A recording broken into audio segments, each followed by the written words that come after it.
आपका यूनिक प्रज्ञान यूट्यूब परिवार में मैं प्रज्ञान सर हार्दिक स्वागत करता हूं, वंदन करता हूं, अभिनंदन करता हूं। प्यारे साथियों, सुबह के 5 बज चुके हैं। जिस प्रश्नोत्तरी 50 का आप बेसब्री से करते हैं इंतजार, वह प्रश्नोत्तरी 50 लेकर के आपके बीच उपस्थित हूं। जैसा कि आप जानते हैं, प्रश्नोत्तरी 50 का मुख्य उद्देश्य आपके अध्ययन का आपको रिवीजन कराना। वन लाइनर शैली में 50 महत्वपूर्ण प्रश्नों को सुबह सुबह आप करते हैं रिवाइज। तो इस अध्ययन श्रृंखला से जुड़ने के लिए फटाफट वीडियो को लाइक और शेयर करिए। चैनल पर पहली बार होंगे तो चैनल को सब्सक्राइब कर लीजिएगा। तो बिना समय गंवाए प्रारंभ करेंगे पाठचर्या, लेकिन उससे पूर्व देखेंगे प्यारा सा मॉर्निंग कोट्स। नकारात्मक लोगों से हमेशा दूर रहना चाहिए, क्योंकि उनके पास हर समाधान के लिए एक नई परेशानी रहती है। यानी जैसे ही आप कोई पॉजिटिव थिंकिंग देंगे, उसका ठीक अपोजिट आपको कुछ ना कुछ बता देंगे। देखिए, जीवन में दो लोगों से हमेशा सावधान रहेंगे तो शायद आपका जीवन सुखमय बीतेगा। पहला तो ये, जो लोग हमेशा निगेटिव सोचते हैं, और दूसरे वे लोग जो लोग आपको हमेशा ओवर कॉन्फिडेंस में रहते हैं। आत्मविश्वास होना ठीक है, लेकिन आत्मविश्वास की अति आपके लिए घातक हो सकती है, अथवा आपकी नकारात्मकता भी आपके लिए घातक हो सकती है। इसलिए एक लक्ष्य के साथ, निश्चित लक्ष्य को निर्धारित करिए और अपने जीवन में उसे प्राप्त करने के लिए निष्ठा के साथ एकनिष्ठ होकर के आप लग जाइए। सफलता आपको जरूर मिलेगी। तो प्रारंभ करेंगे साथियों इसी प्यारे कोट्स के साथ। प्रश्नोत्तरी 50 का पहला प्रश्न, और पहला प्रश्न स्क्रीन पर। भारत सौभाग्य नाटक के नाटककार कौन? भारत सौभाग्य नाटक अंबिका दत्त व्यास द्वारा लिखा गया 1887 ईस्वी का प्रकाशित नाटक है। अगला प्रश्न है कि आला खंड को सर्वप्रथम किसने प्रकाशित कराया? आला खंड को सर्वप्रथम किसने प्रकाशित कराया? और इस प्रश्न का जवाब आपने सेलेक्ट कर लिया, फर्रुखाबाद के तत्कालीन जिलाधीश ने। बिल्कुल सही जवाब चार्ल्स इलियट महोदय ने 1865 ईस्वी में जगनिक द्वारा लिखी गई रचना परमाल रासों का एक खंड आला खंड के रूप में प्रकाशित कराया। अगला प्रश्न है कि नई रोशनी का विष नाटक के नाटककार कौन है? नई रोशनी का विष नाटक बालकृष्ण भट्ट द्वारा लिखा गया 1884 ईस्वी का प्रकाशित नाटक है। अगला प्रश्न है कि भारत हरण किसका नाटक है? भारत हरण नाटक के नाटककार देवकी नंदन त्रिपाठी। 1899 ईस्वी का प्रकाशन वर्ष है।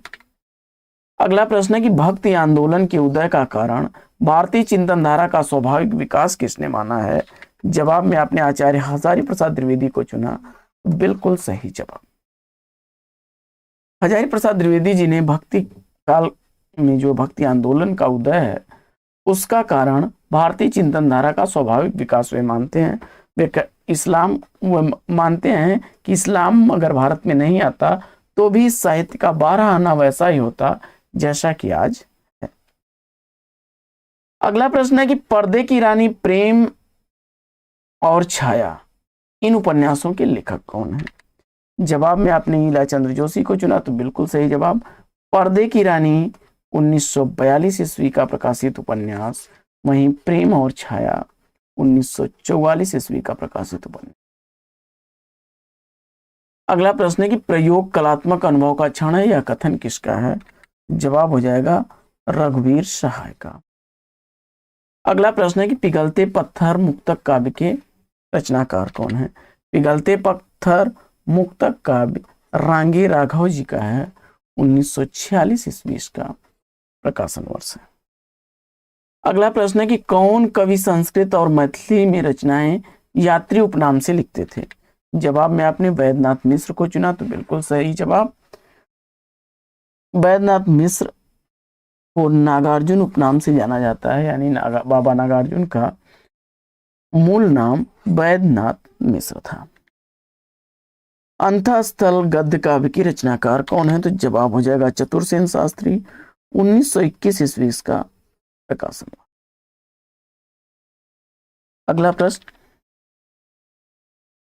अगला प्रश्न है कुछ चेहरे कुछ चिंतन निबंध के निबंधकार कौन है? जवाब हो जाएगा धर्मवीर भारती। 1995 ईस्वी का प्रकाशन वर्ष है।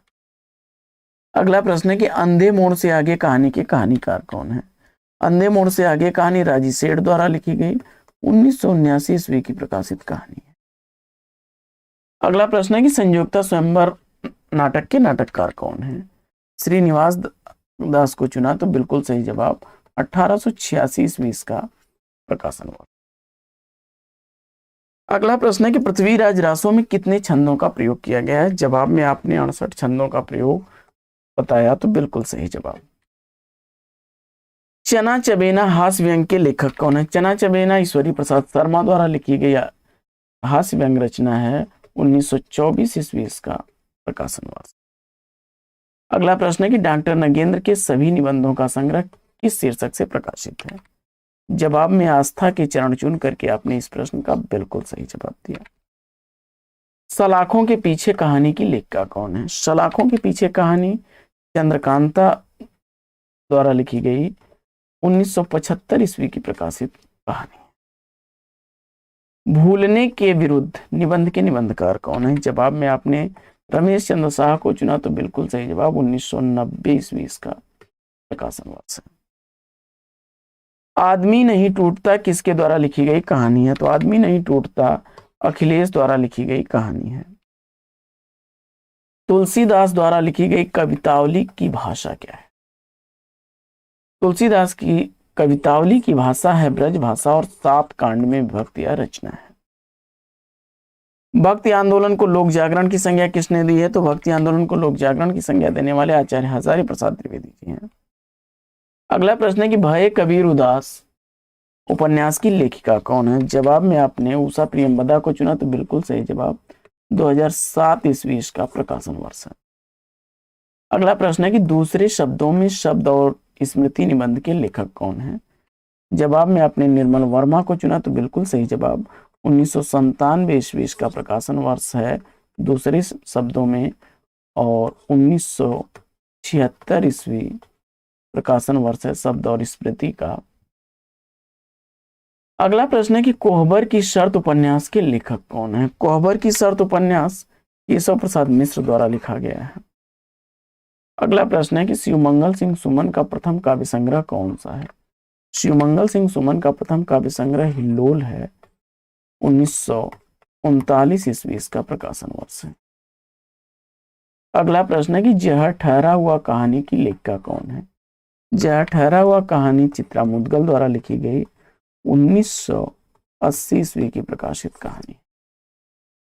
अगला प्रश्न है कि केसर कस्तूरी कहानी के लेखक कौन है? तो केसर कस्तूरी कहानी शिवमूर्ति द्वारा लिखी गई 1991 ईस्वी की प्रकाशित कहानी। अगला प्रश्न है कि स्वदेशी कुंडल के रचनाकार कौन है? तो स्वदेशी कुंडल का रचनाकार आपने राय देवी प्रसाद पूर्ण को चुना, तो बिल्कुल सही जवाब 1910 ईस्वी का प्रकाशन वर्ष है। अगला प्रश्न है कि चिंगारियां और निर्लज्जा कहानी संग्रह के लेखक कौन है? पांडे बेचन शर्मा उग्र चुन करके बिल्कुल सही जवाब दिया है 1923 ईस्वी प्रकाशन वर्ष चिंगारियां का, वही निर्लज्जा का 1929 ईस्वी है। नेह के नाते अनेक संस्मरण के लेखक कौन है? तो नेह के नाते अनेक संस्मरण कृष्ण बिहारी मिश्र द्वारा 2002 ईस्वी का प्रकाशित संस्मरण है। अगला प्रश्न है कि मिट्टी की सौगंध के लेखक कौन है? तो मिट्टी की सौगंध रचना का लेखक आपने प्रेम कपाड़िया को चुना, तो बिल्कुल सही जवाब 1995 ईस्वी रचना का प्रकाशन वर्ष।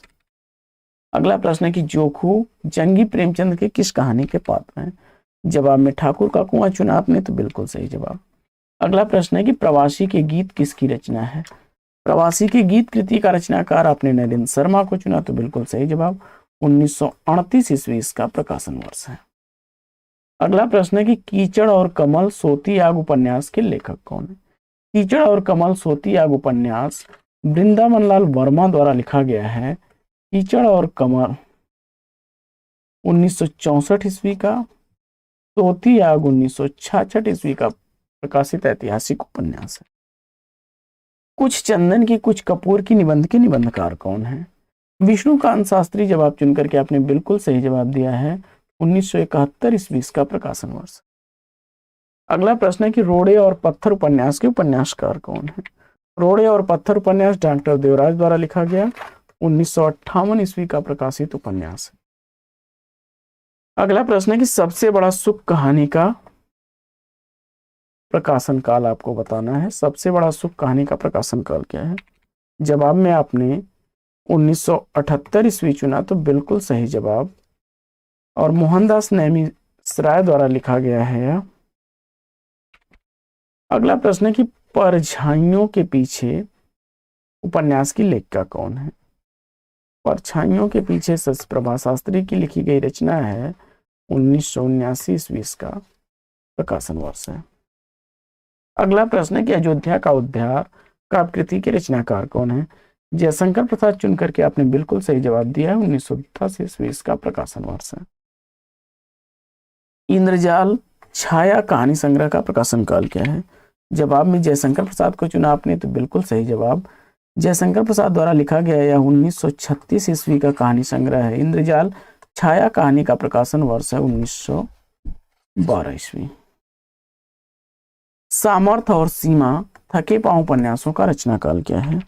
जवाब में भगवती चरण वर्मा को चुना आपने, तो भगवती चरण वर्मा द्वारा लिखा गया यह उपन्यास सामर्थ और सीमा 1962 ईस्वी बिल्कुल सही जवाब। और थके पांव 1963 ईस्वी का प्रकाशित उपन्यास है। सदाचार का ताबीज व्यंग निबंध के निबंधकार कौन है? जवाब में आपने हरिशंकर परसाई चुना, तो बिल्कुल सही जवाब। 1967 ईस्वी इसका प्रकाशन वर्ष है। अगला प्रश्न है कि बिखरे मोती कहानी संग्रह की लेखिका कौन है? तो बिखरे मोती कहानी संग्रह सुभद्रा कुमारी चौहान द्वारा लिखा गया है और यह कहानी संग्रह 1932 ईस्वी का प्रकाशित कहानी संग्रह है। अनकहनी भी कुछ कहनी है, यह कृति किसकी है? तो जवाब हो जाएगा वासुदेव सिंह त्रिलोचन की, 1986 ईस्वी का प्रकाशन वर्ष है। प्रभाकर माचवे ने छायावाद का प्रवर्तक किसे माना है? तो प्रभाकर माचवे के अनुसार माखनलाल चतुर्वेदी छायावाद के प्रवर्तक हैं। श्याम सुंदर दास ने सूरदास का जन्म स्थान कहाँ माना है? श्याम सुंदर दास के अनुसार सूरदास का जन्म रुनकता गौ घाट पर हुआ था। इस्लामी आंदोलन की प्रतिक्रिया भक्ति आंदोलन के उदय का कारण किसने माना है? तो जवाब हो जाएगा आचार्य रामचंद्र शुक्ल ने। सितारों का खेल बड़ी बड़ी आंखें उपन्यास के उपन्यासकार कौन है? तो सितारों का खेल बड़ी बड़ी आंखें उपेंद्रनाथ अस्क द्वारा लिखा गया है। सितारों का खेल 1940 ईस्वी का प्रकाशित, वहीं बड़ी बड़ी आंखें 1955 ईस्वी का प्रकाशित उपन्यास है। रक्षाबंधन कहानी के कहानीकार कौन है? तो रक्षाबंधन कहानी विश्वंभर नाथ कौशिक द्वारा लिखी गई रचना है। ध्यान दीजिएगा, इसी से संबंधित नाटक भी है और हरिकृष्ण प्रेमी जी का है वह, तो कंफ्यूज हो जाते हैं आप लोग, तो इसको याद रखिएगा। साथियों, आज की इस पाठचर्या में लेते हैं यहीं पर विराम, फिर मिलेंगे आपसे अगले वीडियो में एक नए प्रश्न, एक नए टॉपिक, एक नए अंदाज में। तब तक के लिए लेते हैं आपसे विदा। आपका जीवन मंगलमय हो, बेस्ट विशेष बेस्ट ऑफ लक। जय हिंद साथियों।